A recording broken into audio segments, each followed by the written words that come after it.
बिस्मिल्लाहिर्रहमानिर्रहीम। इस वक्त मेरे हाथ में ये लिखा हुआ आपको नज़र आ रहा होगा, बिस्मिल्लाहिर्रहमानिर्रहीम। मैंने 2 साल पहले ये लिखा था। इसका मुझे क्या फ़ायदा हुआ वो तो मैं बाद में बताऊंगा। इसके हवाले से जवाहिरुल फ़िक़्ह में मुफ्ती आज़म पाकिस्तान हज़रत मुफ्ती मोहम्मद शफी साहब रहमतुल्लाह अलैह ने लिखा है कि जो शख्स यकम मुहर्रमुल हराम को ये अपने पास यानी जहाँ पर अपने पैसे रखे जाते हैं वहाँ ये रखेगा, उससे फ़ायदा होगा। इसके साथ साथ मुझे एक वाक़या याद आया, एक बात याद आई। हज़रत मौलाना सईद अहमद खान साहब रहमतुल्लाह अलैह एक बहुत बड़े बुजुर्ग गुजरे हैं कि जिनका इस वक्त मज़ार जन्नतुल बकी मदीनतुल मुनव्वरा में मौजूद है। हज़रत को एक मौके पर किसी ने कहा कि हज़रत मेरे यहाँ दुकान की इफ्तिताह हो रही है, आप तशरीफ़ ले आएँ और दुआ फरमा दें, बरकत हो जाएगी।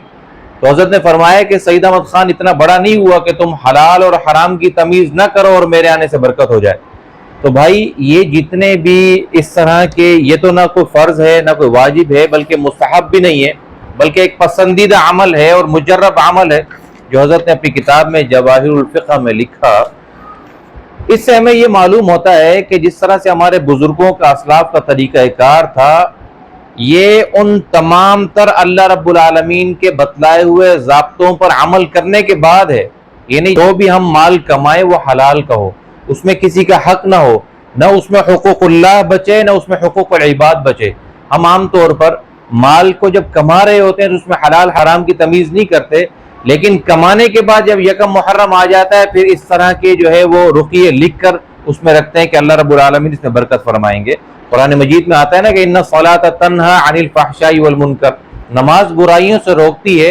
आप और मैं नमाज पढ़ते हैं और बुराई से नहीं रुकते, तो इसका मतलब ये है कि हम जो पढ़ते हैं वो नमाज नहीं है। तो जिस दिन हम अपनी कमाई को हलाल तरीके से रब के बताए हुए ज़ाब्तों के मुताबिक, शरीयत मुहम्मदी के मुताबिक कमाना शुरू हो जाएंगे, तो फिर ये जो असबाब का एक दर्जा है और एक अदना तरीन दर्जा है।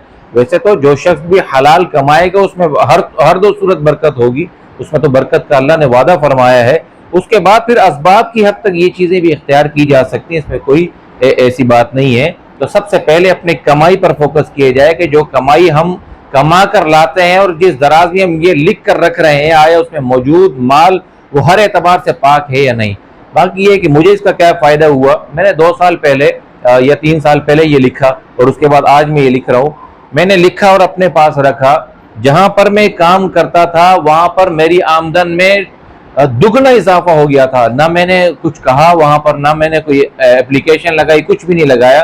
लेकिन मैं ये समझता हूँ कि जो हमारे हजरात बड़े अकाबिर उलमा इकराम, इनके जितने मुजर्रबात होते हैं उसका कहीं ना कहीं फ़ायदा होता है। लेकिन ये तमाम तर फ़वाइद उस वक़्त हासिल होंगे कि जब हम अपने दीगर जितने हुकूकुल्लाह और हुकूकुल इबाद हैं उसको हम पूरा करने के बाद फिर उस पर उतरने की कोशिश करेंगे।